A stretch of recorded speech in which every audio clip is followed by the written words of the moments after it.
नमस्कार, मैं Nitin Kumar, assistant professor Doon university Dehradun. मैं स्वागत करता हूं आप सबका स्टूडियो में और आज हम जानेंगे विभिन्न कैमरा शॉट्स के बारे में, उनका अर्थ क्या है और कहां पर हम इस तरह के शॉट्स का प्रयोग करते हैं।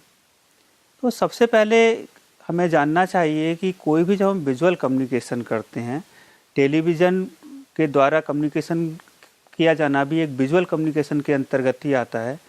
तब एक फ्रेम के रेफरेंस में हम चीज़ों को कम्युनिकेट करते हैं।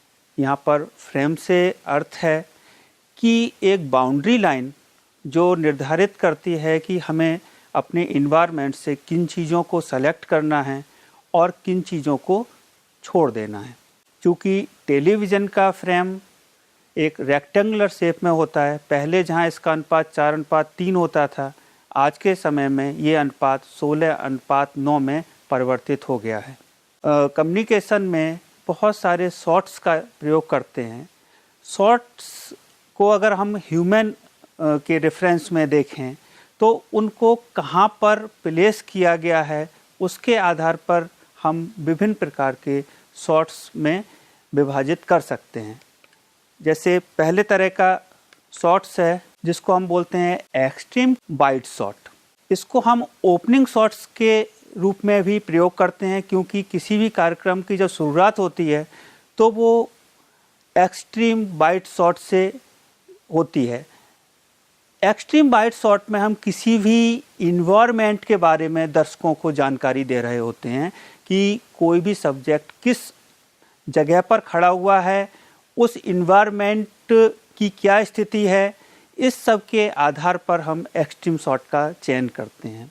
यहाँ पर सब्जेक्ट सामान्यतः दिखाई नहीं पड़ता, केवल इन्वायरमेंट ही दिखाई पड़ता है। उसके बाद जो दूसरी तरह का शॉट है उसको हम वाइड शॉट बोलते हैं। इस शॉट में इन्वायरमेंट और सब्जेक्ट दोनों के बारे में कि किस इन्वायरमेंट में सब्जेक्ट कौन सा कार्य कर रहा है, ये इम्पोर्टेंट हो जाता है। हालांकि इन्वायरमेंट पूरी तरह से हावी रहता है, लेकिन दर्शकों को लगता है कि सब्जेक्ट कुछ गतिविधि उस इन्वायरमेंट में कर रहा है। उसके बाद एक तीसरी तरह का शॉट जिसको लॉन्ग शॉट भी बोला जाता है और इसको फुल शॉट भी हम बोलते हैं। सब्जेक्ट को हम पूरी तरह से फ्रेम में लेते हैं, हालांकि इन्वायरमेंट से उसका रिलेशन हमको दिखाई पड़ता है, लेकिन अब इन्वायरमेंट हावी ना होके इन्वायरमेंट और सब्जेक्ट दोनों एक समान अनुपात में दर्शकों को दिखाई पड़ते हैं। फुल शॉट भी इसको इसीलिए बोलते हैं क्योंकि फ्रेम में ऊपर से लेके नीचे तक, यानी सिर से लेकर पैर तक पूरा का पूरा सब्जेक्ट इसमें दिखाई पड़ता है। इससे पर्सनालिटी क्या है सब्जेक्ट की, ये भी हम लोगों तक कम्युनिकेट कर सकते हैं। उसके बाद एक शॉट होता है, इसको हम नी शॉट बोलते हैं। जैसा कि शब्दावली से ही दिखाई पड़ रहा है, नी का मतलब घुटना होता है, यानी घुटने से लेकर और किसी व्यक्ति के सिर तक का जो शॉट है उसको हम नी शॉट बोलते हैं। इसमें इन्वायरमेंट थोड़ा सा कम रहता है और व्यक्ति की पर्सनालिटी हावी रहती है। खासकर फैशन शोज में या म्यूजिक एल्बम में इस तरह के शॉट्स को आप देख सकते हैं। उसके बाद जो नेक्स्ट शॉट आता है उसको हम बोलते हैं मिड शॉट। चूँकि इस तरह के शॉट में जो व्यक्ति का मुख है वो बहुत आसानी से देखा जा सकता है, साथ ही साथ व्यक्ति के जेस्चर्स और पोस्चर्स भी इसमें दिखाई पड़ते हैं। क्योंकि किसी भी कम्युनिकेशन में हमारे हाथों के मूवमेंट्स का और फेस का बहुत ज़्यादा इस्तेमाल होता है और उन दोनों के कॉम्बिनेशन से हम एक अच्छा कम्युनिकेशन कर पाते हैं। तब इस तरह का शॉट उस तरह के रूप में जहाँ पर कि हमको किसी व्यक्ति को कम्युनिकेट करना होता है या टू शॉट में हमको यूज़ करना होता है, जहाँ आपस में अंतर व्यक्तिक संचार हो रहा है, तब हम इस तरह के शॉट का प्रयोग करते हैं। उसके बाद जो नेक्स्ट शॉट है उसको हम बोलते हैं मिड क्लोजअप शॉट। ये मिड शॉट और क्लोजअप शॉट के बीच की कड़ी के रूप में जाना जाता है।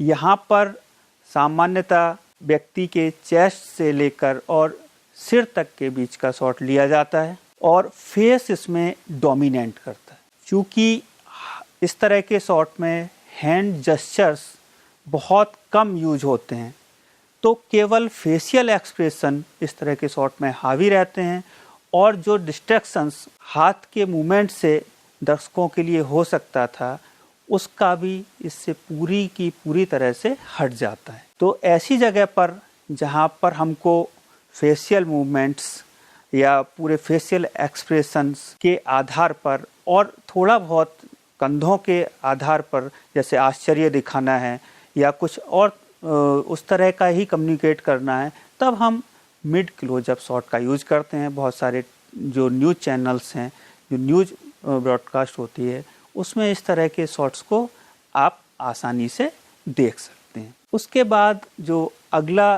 शॉट है जिसको हम बोलते हैं क्लोजअप शॉट। क्लोजअप शॉट में पूरी तरह से चेहरा हावी होता है, खासकर कंधे से लेकर और सिर तक का जो शॉट है उसको हम क्लोजअप शॉट बोलते हैं। यहाँ पर हेड रूम कभी कभी हम जितना कि बाकी शॉट्स में छोड़ा जाता है उतना नहीं भी छोड़ते हैं, क्योंकि हमारी आँखें किसी भी कम्युनिकेशन में बहुत प्रभावी रोल निभाती हैं।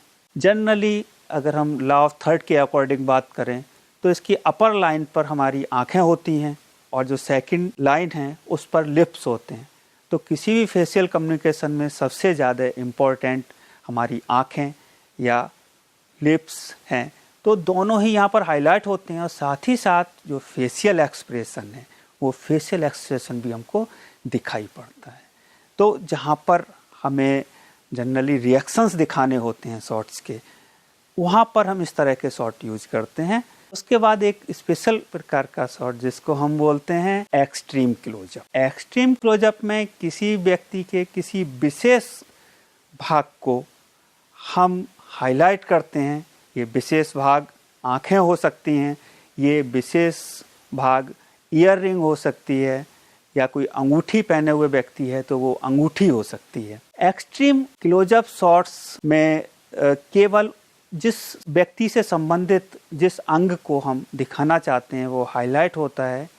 खासकर जहाँ पर हमको थोड़ा सा सस्पेंस भी कभी कभी क्रिएट करना होता है, वहाँ पर भी हम एक्सट्रीम क्लोजअप शॉट्स का यूज करते हैं। तो आज हमने विभिन्न शॉट्स के बारे में जाना कि किस तरह से एक व्यक्ति को जब हम फ्रेम में स्थापित करते हैं तब सिर्फ उसको स्थापित करना ही हमारा उद्देश्य नहीं होता, बल्कि उसको कितने हिस्से को और किस तरह से हम फ्रेम में यूज कर रहे हैं ये बहुत ज़्यादा महत्वपूर्ण हो जाता है हमारे किसी भी विजुअल कम्युनिकेशन के लिए। और जो टेलीविज़न है एक महत्वपूर्ण माध्यम है हमारे किसी भी कंटेंट को कम्युनिकेट करने के लिए।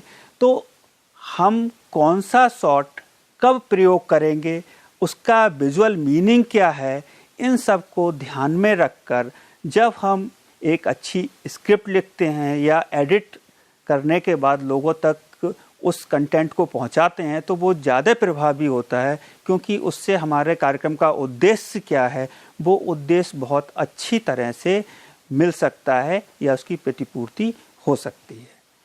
धन्यवाद।